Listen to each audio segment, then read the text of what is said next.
government out of our businesses. Get the government, let us operate in a liberated society. I think you can apply that to the garden because, as a gardener, you want prosperity across the board. I mean, you want variety, you want diversity. You got to use the word opportunity in there somewhere. Opportunity. Because the reaping of opportunity is why we're doing gardens. Mm-hmm. And you get opportunity through freedom. The freedom. If you don't have that component of freedom, you need small business relief. Small businesses employ 52% of the workforce in Washington State, and they are getting hit with the minimum wage. We want to raise the minimum wage. They're freaking out about that. They got a B&O, which taxes the gross before you ever make a dime.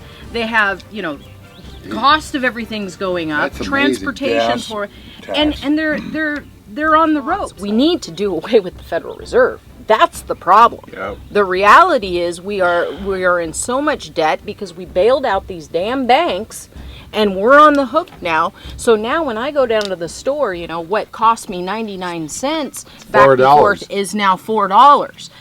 The problem now is capital owns the resources that labor must create into products.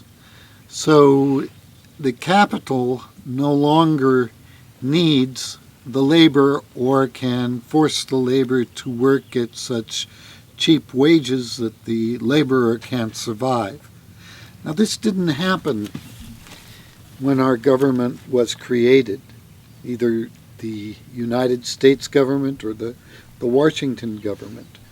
There was plenty of natural resources for the people to use and for the people to create things with. When we think about today's world, where a company like Nestle would claim that people have no right to water unless they buy it from them or some other company, that doesn't ring true in the context of the world we've come from. We never thought that corporations and special interests would attempt to take the very resources we all need to survive.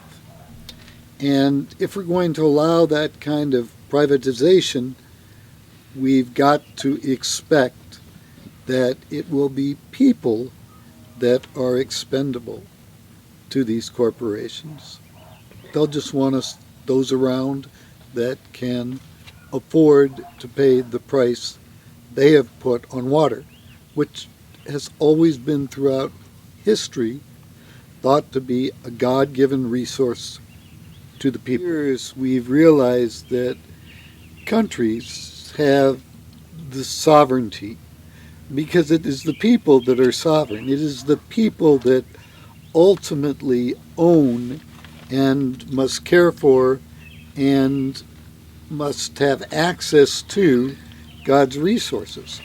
I mean, it used to be that a country would just excommunicate or take back their resources and say, hey, you can't come in.